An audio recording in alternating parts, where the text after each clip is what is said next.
We say a lot of really stupid things when we're trying to raise money. I mean, one of the ones I love to hear people say is the stock market. The stock market over time always goes up.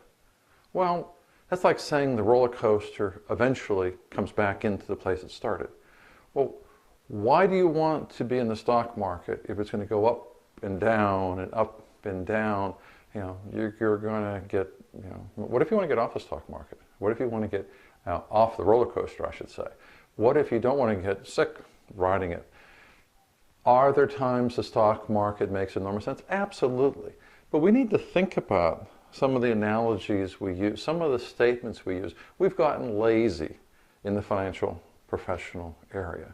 We tend to use these things that we heard that maybe made sense 30 years ago. They certainly don't make sense today. We need to think about it not from what we were trained when we were selling life insurance, when we were first selling mutual funds, or we were selling Reg D offerings, or non-traded REITs. Oh, I love the non-traded REIT ones. We used to say, I mean, I was guilty of this. I sold this stuff at one point.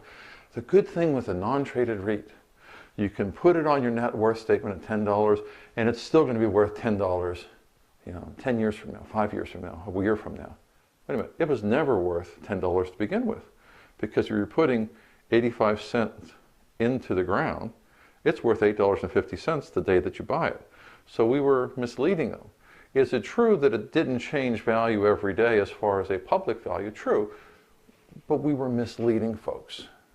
When we talk about the stock market always going to go up over time, well, that's great if the time that when it's up is when you need the money. But what if it's in a down cycle, the year that your kid's going to college and need money? You've really misled them. And now we're in a world where people are starting to remember.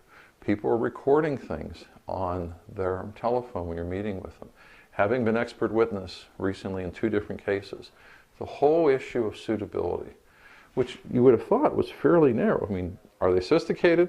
Do they have the net worth to be in the deal? Is being interpreted when you get into these arbitrations of, did the deal go bad?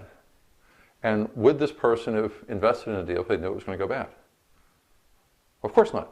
So by definition, suitability means you're always wrong. So what do you do to first start getting yourself away from some of these platitudes that we know aren't completely true? They may guide you in a general direction, but they're not really completely true, and they will come back to harm you later. Why? Because the people on these 3 panels of arbitrators on what's FINRA is going to require, they've heard them before. So when it's brought up in the case that you said X, Y, Z, and they've heard it before, they knew that it was misleading, and you said it, it doesn't matter what other nuance you put around it, you're guilty. So first, start getting all these ones and taking them out of your mind and throwing them away. Quit using them. Number 2, does it make sense to start recording, like we're doing right now, your meetings with investors? You say, oh no, that's a smoking gun. If you're doing your job right, it protects you, because you can show, on this day, in this way, I said the following. Here's the documents that I gave to them. We've had cases where people say, well, my name is listed on getting this document, but I never saw it. You have it on tape, you have it on video. You see how old I am. That they actually got it in their hands makes a big difference. Start with the end in mind.